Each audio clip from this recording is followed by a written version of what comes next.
What if? What if you had a friend who died without knowing Jesus as their personal savior? What if he or she went to hell?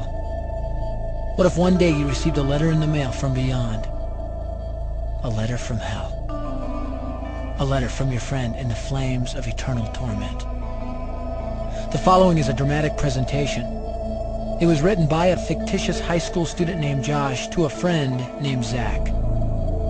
Although Zach had every opportunity to tell Josh about Jesus, he didn't. They were best friends. They played soccer together, they went to classes together, they partied together, they shared their lives with each other. But there was one thing Zach held back from Josh: his personal relationship with Jesus Christ. The rest of the story is simple and sad. A few too many beers, a tragic drive home, a crash, a death, a funeral, a letter. Here is that letter in its entirety. A letter from hell.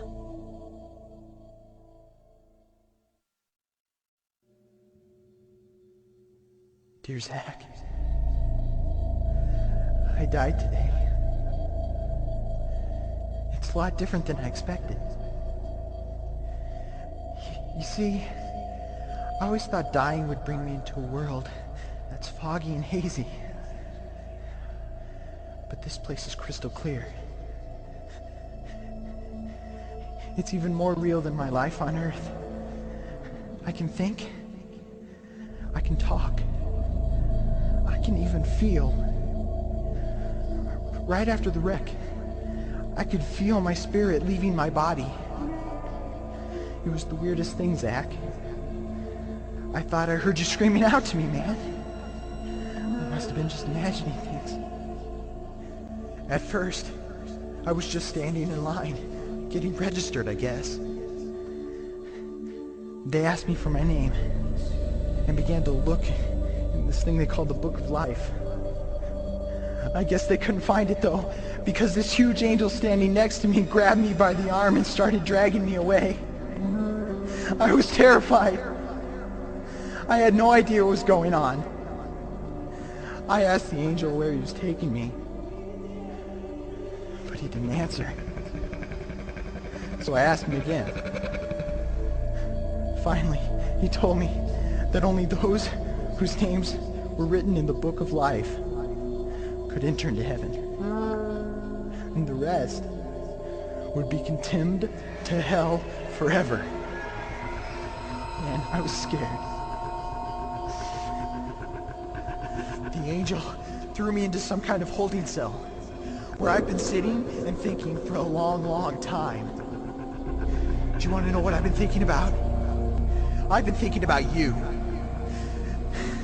Zach, you're a Christian. You told me so yourself. I mean, we talked about it 3 different times today.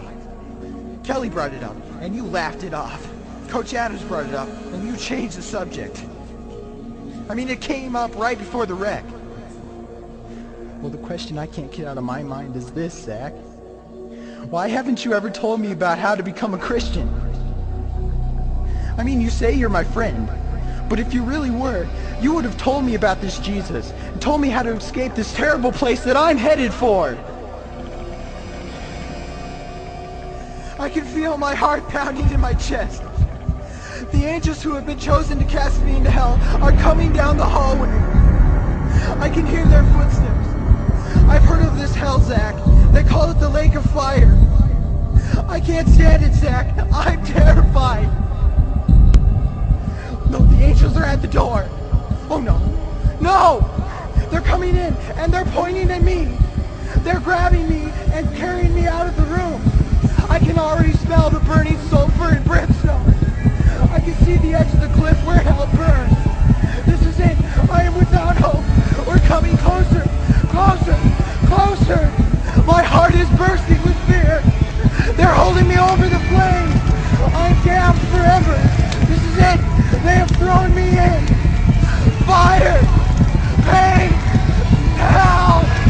Why, Zach? Why didn't you ever tell me about Jesus?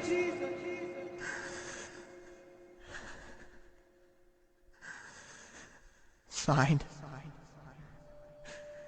Your friend, Josh. Your friend, Josh. P.S. Welcome. Wish you were here. Wish you were here. Wish you were here. Wish you were here. Don't bother me. Don't bother me with souls to save. I have my own agenda. There's school to do, sports to play, important stuff to attend to. Don't bother me with my friend at work. He's got his own religion. I don't have time to change his mind. He'll make his own decision. Don't bother me with that little girl, the girl playing in the street. She's much too young to understand that the savior she can meet. Don't bother me with the sounds I hear, the sounds of people shrieking, although I wonder who they are. Who are these victims screaming? Don't bother me with who they are. I really don't want the blame. 'Cause it's my friend at work and that little girl.